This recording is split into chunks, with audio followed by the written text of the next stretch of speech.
जय श्री कृष्णा। राधे राधे। जय शिव शक्ति।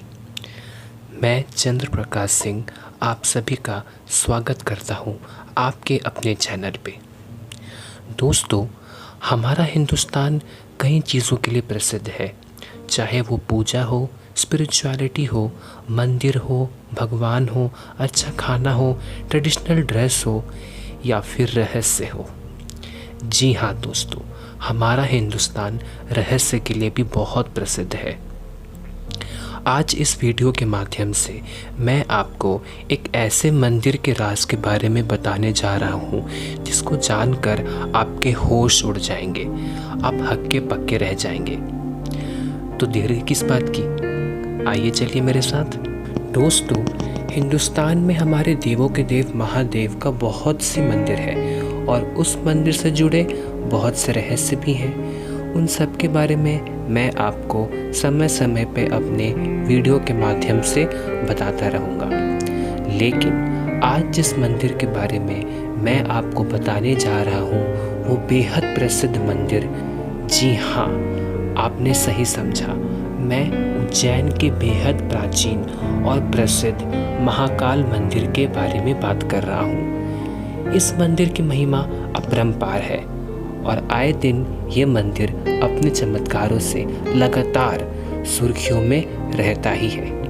आपको ये जान के हैरानी होगी कि सभी दिव्य ज्योतिर्लिंग में से केवल महाकालेश्वर ज्योतिर्लिंग ही ऐसा है जो दक्षिण मुखी है और दक्षिण दिशा भगवान यमराज की मानी जाती है, काल की मानी जाती है। और ये ज्योतिर्लिंग इस बात का साक्षात प्रतीक है कि हमारे महाकाल काल को नियंत्रित करते हैं। काल के दो अर्थ होते हैं, मृत्यु और दूसरा समय, और हमारे महाकाल इन दोनों से परे हैं, इसीलिए इन्हें कालों के काल महाकाल भी कहा जाता है। दोस्तों, वैसे तो आपने महाकाल मंदिर के कुछ रहस्य के बारे में सुना होगा, लेकिन ये रहस्य आपके होश उड़ा देगा। प्राचीन काल से ही उज्जैन का यह आश्चर्यजनक सत्य है कि यदि कोई राजा भी उज्जैन में रात गुजार लेता था तो उसे अपनी सल्तनत गंवानी पड़ती थी। खास बात यह है कि आज भी उज्जैन को लेकर यही मान्यता है कि यदि कोई भी वर्तमान राजा रूपी नेता अर्थात प्रधानमंत्री या जन प्रधानमंत्री या राष्ट्रपति उज्जैन शहर की सीमा के भीतर रात बिताने की हिम्मत करता है तो उसे इस अपराध का दंड भुगतना होता है। आखिर ऐसा क्या रहस्य जुड़ा है उज्जैन नगरी के महाकालेश्वर मंदिर से जहाँ कोई भी राजा रात नहीं बिता सकता है? आइए जानते हैं उज्जैन के महाकालेश्वर मंदिर का वह रहस्य जिससे हर कोई अनजान है। उज्जैन शहर स्थित महाकालेश्वर मंदिर रुद्रसागर झील के तट पर बना हुआ है। इस मंदिर को मुख्य रूप से 3 भागों में विभाजित किया गया है। मंदिर के गर्भगृह में महाकाल दक्षिण मुखी ज्योतिर्लिंग है। यहाँ प्रभु महाकाल के साथ माता पार्वती, गणेश और कार्तिकेय भी विराजमान है। गर्भगृह के ऊपर वाले हिस्से में ओमकारेश्वर मंदिर है। सबसे ऊपर नागचंद्रेश्वर मंदिर है। दोस्तों, आपने हर मंदिर के आरती के बारे में सुना होगा जो दिया, धूप, सुगंध से होती है, लेकिन महाकाल मंदिर में एक आरती ऐसी होती है जो सबके कल्पना के परे है और वो है भस्म आरती।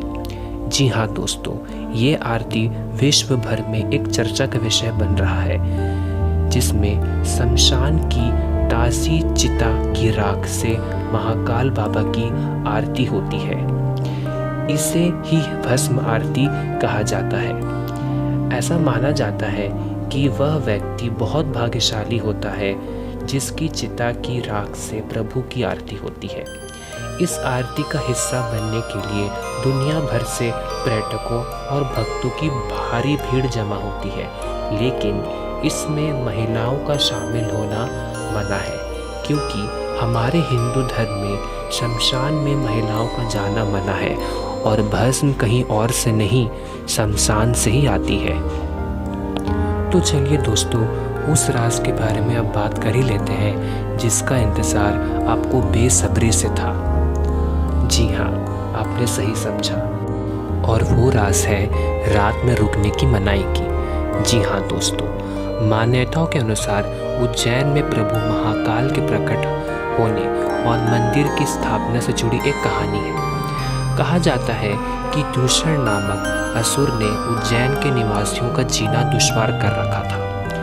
इस प्रकार उस असुर से निवासियों की रक्षा करने के लिए भगवान शिव महाकाल के रूप में धरती पर प्रकट हुए। महाकाल द्वारा असुर के वध करने के बाद भक्तों ने भगवान शिव से उज्जैन में ही निवास करने की प्रार्थना की, जिसके बाद महाकाल यहाँ विराजमान हो गए। इसीलिए महाकाल से बड़ा महाराजा कोई नहीं है। जहाँ महाकाल राजा के रूप में साक्षात विराजमान हो, वहाँ कोई और राजा रूपी तत्व हो ही नहीं सकता है। जिस क्षण से महाकाल उज्जैन में विराजमान हुए हैं, उस क्षण से आज तक उज्जैन का कोई और राजा नहीं हुआ है।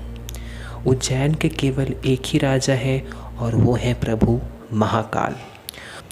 पौराणिक कथाओं के अनुसार कोई भी राजा उज्जैन में रात में निवास नहीं कर सकता है, क्योंकि आज भी बाबा महाकाल ही उज्जैन के राजा हैं।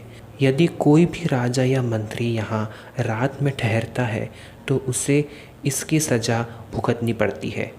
या तो उसकी सत्ता ध्वस्त हो जाती है या फिर उसे बेहद कठिनाइयों का सामना करना पड़ता है। इस मान्यता को सही ठहराते हुए कई आश्चर्यजनक उदाहरण उज्जैन के इतिहास में दर्ज हैं। देश के चौथे प्रधानमंत्री मोरारजी देसाई महाकालेश्वर मंदिर में दर्शन के बाद उज्जैन में मात्र एक रात रुके थे और अगले ही दिन मोरारजी देसाई की सरकार ध्वस्त हो गई। उज्जैन में एक रात रुकने के बाद कर्नाटक के सीएम येदियुरप्पा को 20 दिनों के भीतर इस्तीफा देना पड़ गया। राजा विक्रमादित्य के बाद से उज्जैन के किसी भी मानव राजा ने कभी भी उज्जैन शहर में रात नहीं बिताई है, और जिन्होंने ऐसा किया उनमें से कई राजा अपनी सच्ची कहानी कहने के लिए अभी तक जीवित नहीं रहे होंगे। तो दोस्तों, ये रहस्य आज तक एक रहस्य बनकर रह गया है और आज तक ये मान्यता चली आ रही है, जो सबके होश आज भी उड़ा देता है। तो आशा करता हूँ ये वीडियो आपको बेहद पसंद आया होगा, और ऐसे ही दिलचस्प कहानियाँ और इंटरेस्टिंग फैक्ट्स जानने के लिए मेरे चैनल को लाइक, शेयर एंड सब्सक्राइब करना ना भूलें, और कमेंट में जय महाकाल लिखना भी ना भूलें।